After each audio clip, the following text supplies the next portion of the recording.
This is Otaku no Video, episode 10A, Manga, Revenues, and a French live-action Blood the Last Vampire. Alright, well then, let's get started. First item, Otakon was recent, as we covered, and the final tally was over 26,000 attendees. So it just keeps growing and growing, which is perhaps not a big surprise, but in this era of fandom being more casual, now that there are a lot more folks just out there, and it seems like the big thing now is just watching fan subs, and apparently the hardcore fans aren't out there the way they used to, and they're apparently not as into it. So I'm sort of wondering why Otakon keeps drawing people. Is it the content? Is it just getting together with other fans? What's going on? What do you think? I don't know exactly. I think it's different looking at it from, look around online. How many people have been to cons? Mm-hmm. I have known in a number of the communities that I've been in, I know that there are a lot of people who are into anime but have never been to a con, or a lot of them haven't even considered it. They don't really know very much about, what goes on there and stuff like that. And so it could be just, let's go check this thing out. And there are fans of just about everything and anything, so yeah. I think this also has something to do with the con being seen as a good time rather than anything else, which is becoming the norm, it seems. So. And that's always been there, certainly, but that certainly seems to have become, I guess, more popularly recognized of late. I mean, and like we've said, it goes back to the fact that now the dealer's room isn't as big of a deal as it used to be. You can get all that stuff online. You can download fansubs of whatever you want to see, and now that we have things like Anime Suki, it's not just that you can, it's that it's easy. It's all just there in one place and you just go.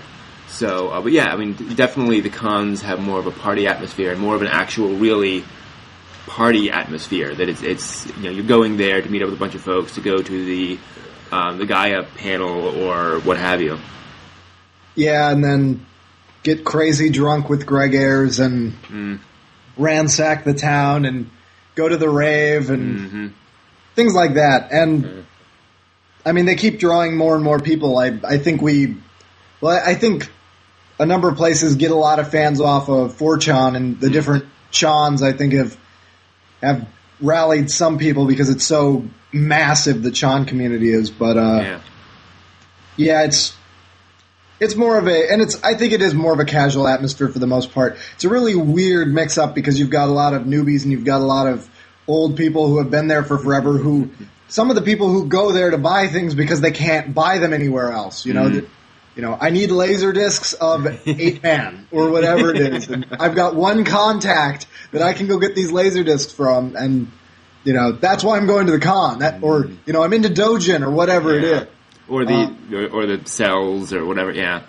Yeah, physical things that you can't really buy. And even, I mean, I haven't bought a PVC sculpture online, but I don't know that I would do that. I mean, it seems like it would make more sense to buy it in person. I know that you yourself are a manga person where you have to buy it in person to make sure that it's okay and not destroyed.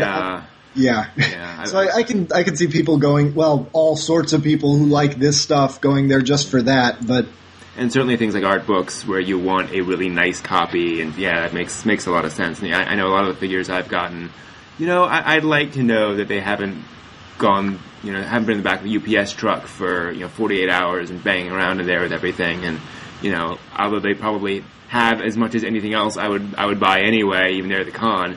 Still, there's just that feeling that I can, at the very least, I can unbox it, and if it's torn apart, I can just give it to the guy and say, "Look, this is not good," which is a lot harder to do online. And things like the cells. I mean, the cells I think make a lot more sense because the amount of time it takes to scan, your catalog of 3,000 cells is not going to happen. But you go there and you get a lot of cells you can find. Otherwise, the problem is that market is the market really hasn't died. I mean, I was surprised going to the cell dealers last time I was there, And they certainly weren't as packed as they were. I mean, there were times when literally I was shoulder to shoulder with other people the entire time, and we were all sharing back and forth, and I finished with something, and the next person would take that book and flip through it. And it wasn't like that, but I mean, there were always probably 4 or 5 people at every table, which is certainly more than I thought, especially considering that you're not going to find any sales from any show made in the past 10 years. And I think that's a dying... I mean, it's... Yeah, but definitely a mix-up. I don't... I guess people go for the experience of being around so many fans in real life where, with the exception of a couple of Suncoasts where I was trying to find Welcome to the NHK the day it came out, and I went back into the store where they had anime, and all the guys, including one of the guys, there were about 4 or 5 people back there, and there was one guy who was working there trying to help me and try and find the DVD. They were sold out, unfortunately, but the fact that they all knew and we could all chat about, various different stuff, wow, that's very impressive that it, just random meeting place for fans. It's whatever, but where, you don't get 30,000 fans in one place very often, so... Good point. Yeah. And speaking of getting a lot of fans together, Manga University relaunched, or mangauniversity.com, which is the how to draw manga site thing, the vast empire of books.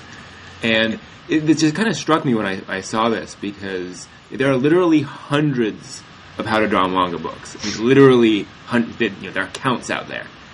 And I can understand that being popular. I can understand people wanting to draw a manga style. I'm confused as to why there are so many of these books.